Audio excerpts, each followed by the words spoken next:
हाँ दोस्तों, सब राजी खुशी। उम्मीद करते हैं भगवान शिव की कृपा आप सब पर बनी रहेगी। भगवान शिव आप सब पर कृपा बनाए रखें। हाँ तो दोस्तों, आज फिर हम ऑफिस से निकले। तो गुरु ऑफिस से निकले। ऑफिस में तो तमाम सारी टेंशन रहती हैं, जानते हो आप सब लोग। बहुत सारी दिक्कतें रहती हैं, तमाम सारी परेशानियां समस्याएं रहती हैं।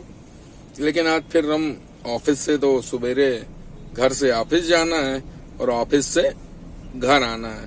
तो आज फिर हम ऑफिस से निकले तो गुरु एक हमारे मित्र का फोन आ गया। हमारे सहपाठी थे रोहित वाजपेयी जी, उनका फोन आ गया। फिलहाल अभी बेंगलोर में है, वहां सेवा दे रहे हैं वो। उनका फोन आया, थोड़ी देर 5-10 मिनट बात हो गई। फिर हमें बचपन की याद आ गई। उनके पिताजी ने एक कहानी हमको सुनाई थी। उनके पिताजी का नाम था क्या अभी भी हैं वो, श्री अशोक कुमार वाजपेयी जी। अपना जो ये कानपुर में परेड वाला केसा है, उसके हेड कैशियर थे। उनकी भी बड़ी कहानियां हैं बचपन की हम लोगों की, जब हम लोग छोटे छोटे थे। तो तमाम सारे चीजें उनके साथ भी घटनाएं घटी, हम लोगों ने सारी मैनेज करी। तो उन्होंने एक कहानी हमको सुनाई थी। आज मन किया तो आज हम आपसे बता रहे हैं, उसको सुनिएगा उस कहानी को। उन्होंने कहानी सुनाई कि बेटा, इस जीवन में कोई किसी का नहीं होता है। सब आए हैं अपनी वजह से, सब जाएंगे अपनी वजह से। कोई आया है, अच्छी बात। आपके जीवन में कोई आया, कोई पत्नी बनी, कोई बच्चा बना, कोई माता बने, कोई पिता बने, है ना, अच्छी बात है। सबसे प्रेम करिए। पर हर चीज की कोई ना कोई वजह होती है। तो हमने कहा क्यों अंकल जी, ऐसे क्यों बोल रहे हो? बोले बेटा, यहाँ कोई किसी का नहीं है, चाहे आप किसी को कुछ भी कर लीजिए, कोई किसी का नहीं है। तो हमने कहा क्यों? बोले एक कहानी सुनाते हैं। तो हमने कहा सुनाइए।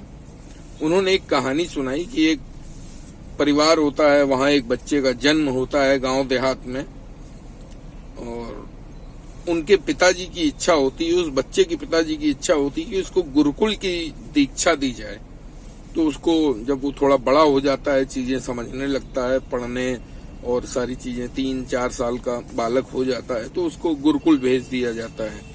तो गुरुकुल जाता है, वहां दीक्षा इच्छा लेता है, सारी चीजें।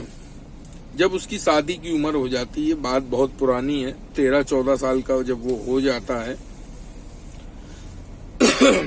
तब उसके माता पिता गुरुजी के पास जाते हैं कि गुरुदेव, अब इसकी शिक्षा दीक्षा पूरी हो गई है, आप अब इसको वापस सौंप दें।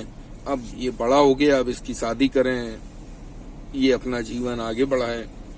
तो गुरुजी बोलते हैं हाँ बिल्कुल, आपकी इच्छा, आप ले जाइए। वो बालक को लेकर आ जाते हैं। बालक की शादी होती है बड़े धूमधाम से। कुछ दिन गुजर जाते हैं, बालक का एक बच्चा भी होता है। वो जो बालक वहां पढ़ रहा था वो आ जाता है, शादी होती है, तो उसको एक बालक की प्राप्ति होती है। बालक की भी प्राप्ति हो जाती है। घर परिवार में हर्षो उल्लास का माहौल होता है, सब कुछ बढ़िया चल रहा होता है। फिर कुछ दिन बाद पति पत्नी में मन मुटाव हो जाता है, कुछ ऊटपटांग की बातें होने लगती हैं, लड़ाई झगड़ा और चोट बिल्ली, ये सब होने लगता है। जैसे नॉर्मल हम लोग में, वो सतयुग की बात है, ये कलयुग की बात है, हम कलयुग में हैं। वो सतयुग की बात उन्होंने सुनाई थी, लेकिन हो वैसे ही रहा है। तो वो बड़ा परेशान, डिस्टर्ब हो जाता है। उस टाइम में तो कोई वो कुछ होता नहीं था, फोन टेलीफोन मिला लो या कुछ कर लो। तो बेचारा डिस्टर्ब होके गायब होता है घर से, जाता है गुरुजी के पास फिर से कि गुरुजी, दिमाग काम नहीं कर रहा है, सब लोग पता नहीं क्या क्या बोलते रहते हैं, ये करो वो करो, ये करो वो करो, ये देखो वो देखो, हमारा बुद्धि काम नहीं कर रही गुरुजी, अब बताओ क्या करें। तो गुरुजी बोलते हैं बेटा क्या हो गया? बोला बच्चा बोलता है ये चाहिए, पत्नी बोलती है ये चाहिए, माताजी बोलती हैं ये चाहिए, पिताजी बोलते हैं वो करो। सबकी अलग अलग फरमाइश है गुरुजी, हम इंसान एक हैं और फरमाइश हम किसकी किसकी पूरी करते रहे, आप बताओ। गुरुजी बोलते हैं अच्छा, तुम्हें सबसे ज्यादा विश्वास किस पे है ये बताओ। तो बोला है मतलब का विश्वास है? तो बोले अगर तुम नहीं रहोगे तो सबसे ज्यादा विश्वास तुम्हें किस पे है कि सब लोग तुम्हारे घर परिवार को देख लेंगे, ये कर लेंगे, वो कर लेंगे। तो बोला गुरुजी सभी लोग कर लेंगे। तो बोले चलो हम तुम्हें एक प्रैक्टिकल तुम्हारी आंखों के सामने दिखाते हैं। तुमने 12 वर्ष 10 वर्ष हमारे साथ योगासन, गुरुकुल की शिक्षा, तुम्हें सांस रोकने की प्राप्ति है ना, हमने तुम्हें योगासन सिखाया है ना जिसमें सांस रोक ली जाती है। तो बोला हाँ गुरुजी आता है। तो गुरुजी ने बोला क्या घंटा रोक लोगे? तो बोला गुरुजी जितनी देर बताओ, आप ही तो सिखाया, आप तो सब जानते हो, 3 घंटा 4 घंटा 5 घंटा सब वो आसान आता है, हम सांस अपनी रोक लेंगे। बोले ठीक बेटा तुम जाओ घर, और घर पहुंचते ही सांस रोक लेना, पीछे से हम आ रहे हैं। बस वो पहुंचा, दरवाजा खटखटाया अपने घर का और वहीं लेट गया। घर के परिवार के लोग आए, देखा कहा हो गया बउआ, कहा हो गया, सांस रोक के बेचारा लेटा है। थोड़ी देर बाद गुरुजी भी आ गए, अरे ये क्या हो गया बालक को, ये वो फलान ढिमाका, दुनिया एक बात है। अब वो बालक लेटा, अब वो सुन रहा सारी बातें। खैर धीरे धीरे और गांव के रिश्तेदार लोग, परिवार के लोग सब दूर दराज से आए, सवेरा हुआ किसी तरह। अब वो बालक डिस्टर्ब किए हैं, गुरुजी कुछ कर ही नहीं रहे हैं, लगभग 12 घंटे 8 घंटे होने जा रहे हैं। अब क्या करना है भाई, इतनी देर सांस कैसी रोकी जाए। फिर गुरुजी भी समझ गए कि चेला तो उन्हीं का था, ट्रेनिंग उन्हीं ने दी थी। तो अब गुरुजी ने सब रोना पिटना मचा है, दैया का होगा, हम कैसे जिएंगे, हमारे लल्ला चले गए, इनकी पत्नी का होगा, इनके लड़के का होगा, हमारा का होगा, पिताजी का होगा, इनके सब पिनपिनाहट मची, बिल्कुल सब रोने धाने में लगे। गुरुजी ने कहा अच्छा ठीक है। गुरुजी ने कहा ठीक है।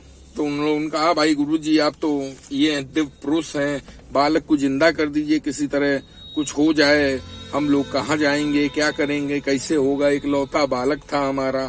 तो गुरुजी ने कहा ठीक है ये जीवित तो हो जाएगा, लेकिन शर्त एक है कि आप 4-5 लोगों में किसी एक को अपने प्राण के त्याग देने पड़ेंगे, मतलब किसी एक को अपने प्राण त्यागने पड़ेंगे। अब पूछा गया पत्नी जी से उनकी कि ये जीवित हो जाएंगे, आप अपने प्राण त्याग दीजिए तो ये जीवित हो जाएंगे। पत्नी जी ने मना कर दिया कि नहीं, हम क्यों प्राण त्याग दें भाई, हमारा जीवन है, अब ये तो चले गए, अब हम प्राण त्याग दें और ये वो हम तो ना कर पाएंगे। माता जी से पूछा गया कि माता जी आप प्राण त्याग दीजिए, ये जीवित हो जाएंगे आपके बालक। माता जी ने अपने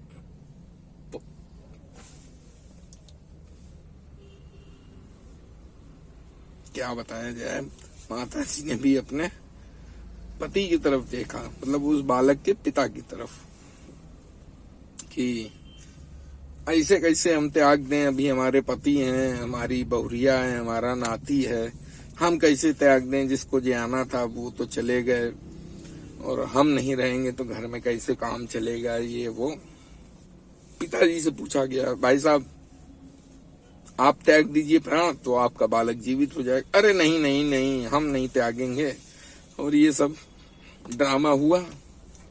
वो बेचारा जो लेटा था ड्रामा कर रहा था, उसने सारा ड्रामा सुना। तो दोस्तों बस ये कहावत या कहानी जो भी है, इसका अर्थ यही है कि आप अपने में मस्त रहिए, अपनी जिंदगी खुद जिए, किन्हीं बंधनों में और इन सारी चीजों में रहकर कुछ त्याग करना, कुछ करना, उसका कोई रिजल्ट आपको जीते जी नहीं मिलेगा, समझे।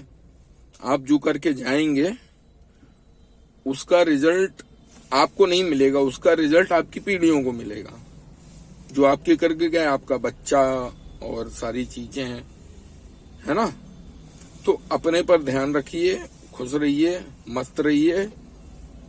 कोई किसी का नहीं है, कोई किसी के लिए मरता नहीं है, समझ गए। कोई किसी के लिए मरता नहीं है, खुद मरने से ही स्वर्ग मिलता है।